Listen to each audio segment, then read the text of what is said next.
Mark గారు రాసిన సువార్తలోని భాగము.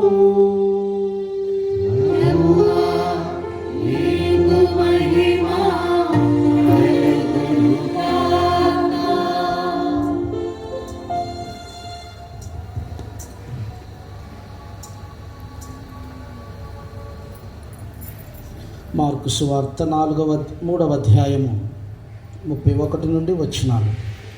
మార్కు సువార్త అధ్యాయం 3 పవిత్ర వచనాలు 31 నుండి ప్రారంభం. అప్పుడు ఆయన తల్లి సహోదరులు వచ్చి వెలుపల నిలిచి ఆయనను పిలువనంపిరి. జన సమూహము ఆయన చుట్టూ కూర్చుని ఉండెను. నీ తల్లి నీ సహోదరులు వచ్చి వెలుపల నీ కొరకు వేచి ఉన్నారు అని కొందరు చెప్పిరి. అందుకు యేసు, నా తల్లి ఎవరు, నా సహోదరులెవరు?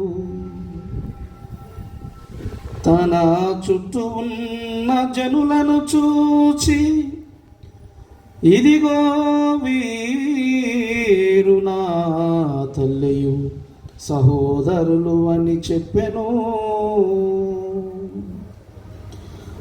ఏలైనా దేవుని చిత్తమును నెరవేర్చువాడు నా సహోదరుడు, నా సహోదరి, నా తల్లియు అని చెప్పెను.